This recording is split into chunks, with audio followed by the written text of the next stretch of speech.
یا پھر وہ بندوق اٹھا کے وہ آنے والے جہازوں کو لوٹنا شروع کر دیں گے. وہ کیا کریں؟ انسانوں کے پاس جب آپ احتجاج کا راستہ بھی چھوڑ دیں, جب ان تھانے میں جائیں تو تھانے میں لوگ رپورٹیں نہ درج کریں, جب ان کی بات سننے والا کوئی نہ ہو, وہ 70 سال سے ریاست ریاست پکاریں, ریاست موجود نہ ہو, عسکری آپریشن وہاں پر ہو, سر پر بندوقیں رکھی ہوئی ہوں, وہاں جا کے دیکھیں تو بلوچستان میں آپ کو ترقی کی حالت نظر آ جائے گی. 70 سال میں 1948 میں ہم نے قبضہ کیا اس علاقے پر, آج تک اس 71 سال میں اس علاقے کی جو حالت ہے وہ بھی آپ کے سامنے ہے. ایسے میں وہ کیا کریں؟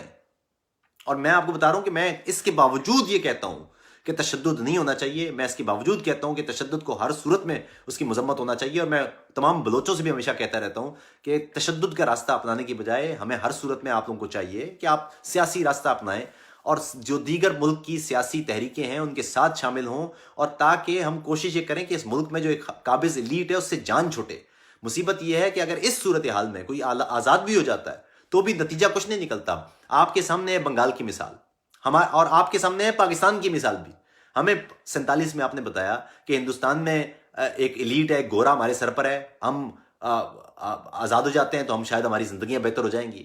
وہاں گورا ہٹا, ویسی ایک گورا نمام گورا مینٹلٹی کی ایک آ کے وہ ہمارے سر پر کھڑی ہو گئی, اور اس کے بعد ہم اس 70 سال سے اس کو بھگت رہے ہیں. نہ گورے کے جانے سے ہماری زندگیوں پہ کوئی فرق پڑا, نہ ہماری تعلیم کے معیار, بلکہ الٹا تعلیم کا معیار بھی گر گیا, صحت کا معیار بھی گر گیا, جو عدالتوں کا معیار تھا وہ بھی گر گیا, جو سٹرکچر تھا وہ بھی گر گیا.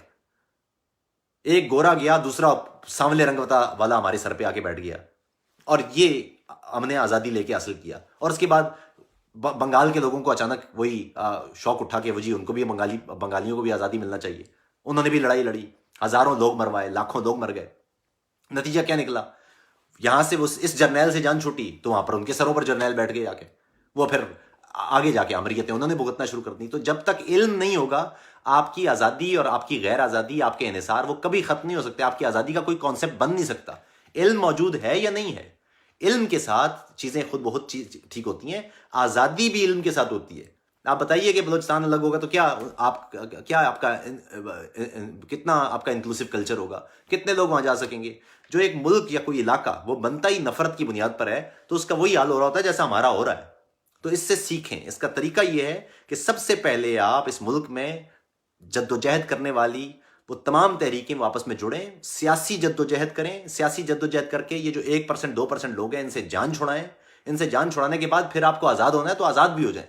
اور آپ کو مزے کی بات ہے, اگر آپ اس اشرافیہ سے ان کی اپنی جان چھڑا لیں گے پھر آپ کو آزادی کی بھی ضرورت نہیں پڑے گی. آپ اپنے حکمران خود ہوں گے, کونسلر سے لے کے اور آپ کے وزیر اعلیٰ یا جو بھی آپ اس کو نام دے دیں گے, وہاں تک آپ کے ریسورسز طے شدہ ہوں گے. آپ کی اپنی جگہ پر آپ کی اپنی زمین اور آپ کے اپنے وسائل وہ آپ ہی کے پاس جائیں گے. آپ کی زمین پر آپ کا قبضہ ہوگا. لیکن جب آپ جو راستہ نفرت سے شروع کرتے ہیں وہ نفرت کبھی ختم ہونے والی نہیں ہوتی. اگر آپ آج کہیں جی کہ پاکستان کی دیگر تمام اکائیاں ان سب سے نفرت کی بنیاد پر ہم بلوچستان کو الگ کرتے ہیں, تو کل بلوچستان کے اندر نفرت کی بنیاد پر آپ کو بلوچستان کو بھی توڑنا پڑے گا. اس کا کوئی حل نہیں بچے گا. ہمیشہ یاد رکھیے کہ جب بھی کوئی علاقہ قائم ہوتا ہے وہ کتنا انکلوسیو ہے یہ طے کرتا ہے, کتنا اس کے اندر انسانی حقوق کی جگہ ہے یہ طے کرتا ہے, کتنا اس کے اندر علم ہے یہ طے کرتا ہے. اس کے علاوہ یہ معاملہ ٹھیک نہیں ہے. اگر آپ نے قبضہ ختم کرانا ہے نا اپنے ملک کا, تو سب سے پہلے اس مینٹلٹی سے قبضہ ختم کرائیے جس مینٹلٹی نے اس پورے ملک کو گھیرا ہوا ہے. وہ کہیں وردیوں کے اندر ہے, کہیں وہ سیاستدانوں کی صورت میں ہے, کہیں وہ افسروں کی صورت میں ہے, کہیں وہ آپ اور میری صورت میں ہے. اس ذہنیت سے جب تک ہم جان نہیں چھڑاتے اس ملک کا کوئی مستقبل نہیں ہو سکتا. دوسرے ہمارے ہاں ایک جو آج میں بس اب آخری چند منٹوں میں ختم کروں گا. آج ایک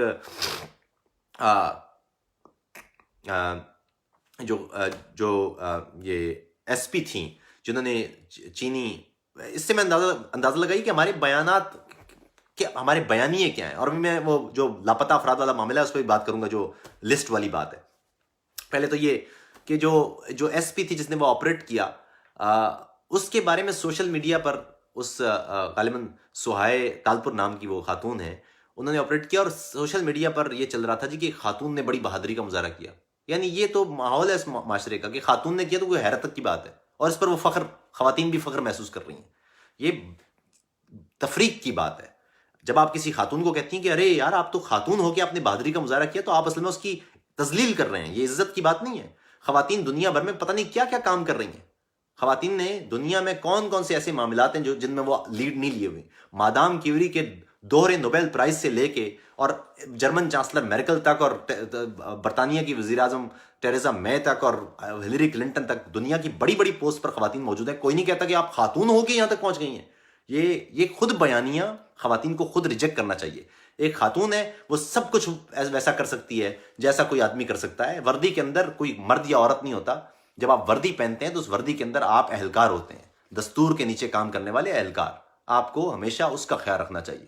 تو یہ تعریف نہیں ہے. آپ اس لڑکی کو, اس خاتون کی ضرور تعریف کیجئے, مگر یہ تعریف کا کوئی طریقہ نہیں ہے کہ آپ خاتون ہو کے آپ نے یہ کام کیا ہے.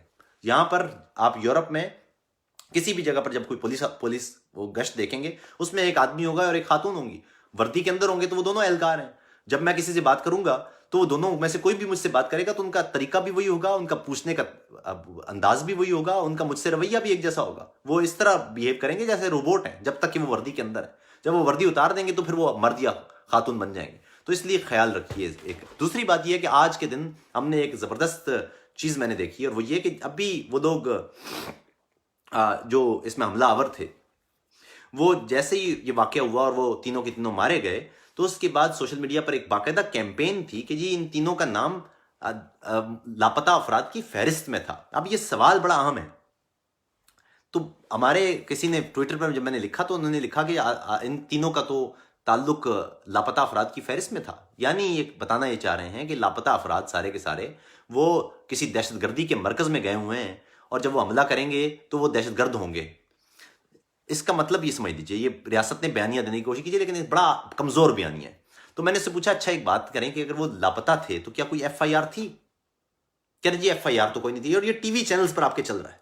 اگر کوئی ایف آئی آر نہیں تھی, اگر وہ لاپتہ تھا, اس ملک کا شہری اگر لاپتہ تھا تو اس کی کوئی ایف آئی آر کٹی تھی. اگر وہ دہشت گردی کے کیمپ میں گیا ہے تب بھی اس کے پیچھے تو ایف آئی آر کٹی ہوگی نا کہ ایک بندہ غائب ہے, اس کو انویسٹیگیٹ کیا تھا.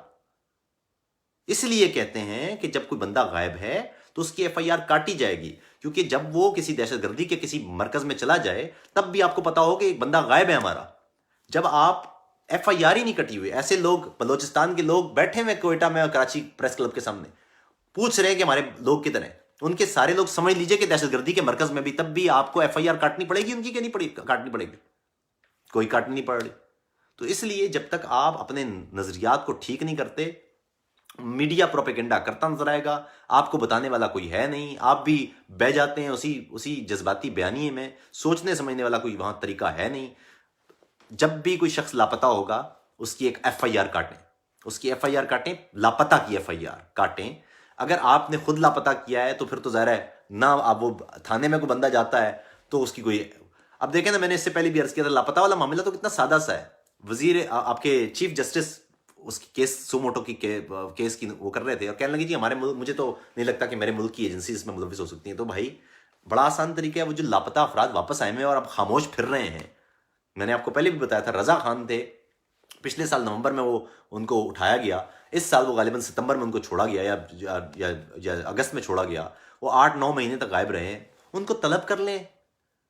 زینب بھی, وہ جو ہے زینب, کیا نام تھا, زینب شہزادی, اس بچی کو طلب کر لیں, پوچھ لیں ان سے کہ کیا تھے, کہاں تھے, کون سے دہشت گردی کے مرکز میں تھے آپ جو ٹریننگ لے رہے تھے, اور اب چپ کیوں ہو گئے ہیں. ان لوگوں کو معلوم, وہ افراد جو واپس آئے ہیں ان کو بڑی آسانی سے آپ معلوم کر سکتے تھے ان سے کہ ان کی حالت کیا ہے. تو وہ نہیں کرنا ہے نا, وہ طریقہ نہیں ہے. ریاست نے, پوری کی پوری ریاست نے 70 سال سے یہ طے کیا ہوا ہے کہ ہم نے پروپیگنڈا کے ذریعے سارا چلانا ہے. لوگوں کے دماغ ہم نے چھوٹے کر دیے ہیں. پیدا ہوتے ہیں تو ان کے سروں پر ہم ایک کنٹوپ رکھ دیتے ہیں, سوال ان سے چھین لیتے ہیں, ان کو بتا دیتے ہیں رٹے رٹائے جملے کہ یہ پاکستان کو خطرہ ہے, اسلام کو خطرہ ہے, بھارت حملہ کر دے گا, فلاں کی ملک کی فوج ہمیں آ کے کھا جائے گی, ہم 22 کروڑ انسان ہیں, ہمیں کوئی آ کے کھا جائے گا, ہم تو ڈر گئے ہیں, اب پاکستان کی جان, پاکستان کی سلامتی خطرے میں, ایٹم بم بنائیں, ایٹم بم کی سلامتی خطرے میں, اب اور پیسے دیں. تو یہ مسلسل خوف یہ کبھی ختم نہیں ہو سکتا. اس لیے اس کا نتیجہ یہی ہے, سوال یا اس کا مجھے حل نظر آتا ہے وہ یہی ہے کہ سوال کرنا سیکھیے. جب بھی آپ کو کچھ بتایا جائے تو پوچھئے کہ کیسے ہو سکتا ہے. اگر کوئی شخص ہے وہ لاپتہ ہے اور آپ نے نہیں کیا ہے, غیر ملکی ایجنسی نے کیا ہے, تو آپ کو تو اس کے گھر میں ہونا چاہیے. آپ کا کوئی جو تھانے دار ہے اس کو تو خود اس کے گھر میں ہونا چاہیے کہ کسی کی ہمت کیسے ہوئی ہے اس ملک کے شہری کو اٹھانے کی. آپ اس کے گھر کے لوگ، وہ بیچارے جا رہے ہیں تھانے میں، ان کو آپ ان کے پرچہ نہیں کاٹ رہے، آپ کو تو خود ان کے گھر میں جا کے پرچہ کاٹنا چاہیے. ہم دیکھتے ہیں اس ملک کا شہری کس نے اٹھایا. دوسری بات ہے کہ اگر وہ آپ کے اس گھر کے لوگ کھڑے ہیں اور فرض کیا کہ وہ شخص جا کے کسی دہشت گرد تنظیم میں ہوتا ہے، تب بھی آپ کو وہاں ان کے گھر میں ہونا چاہیے، پوچھنا چاہیے کہ آپ کا بچہ کدھر ہے، کیوں غائب ہوا ہے. اور اگر عجیب دہشت گردی کا بھی معاملہ ہے کہ بچے جا رہے ہیں دہشت گردی کے کیمپوں میں، ہماری طرف ریاست کا بیانیہ یہ ہے کہ جی جو غائب ہیں وہ کوئی افغانستان میں ٹریننگ کر رہا ہے اور کوئی بھارت میں ٹریننگ کر رہا ہے اور کوئی کہاں ٹریننگ کر رہا ہے، یہ بیانیہ ہے.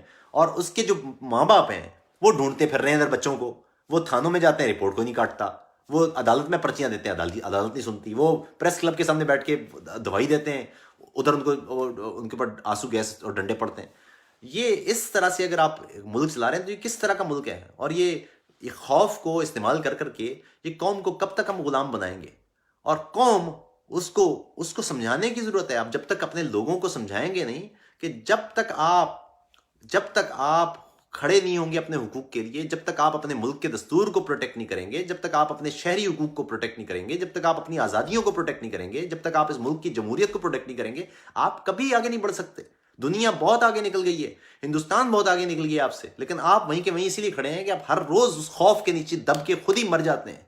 تو اس لیے میں نے آج اپنے اس مضمون میں بھی لکھا تھا کہ جن لوگوں سے ہم نے مذاکرات کرنا ہے، ہماری بدقسمتی تو دیکھیے، جن لوگوں سے ہم نے مذاکرات کرنا ہے ان کے سامنے ہم سرنڈر کر جاتے ہیں.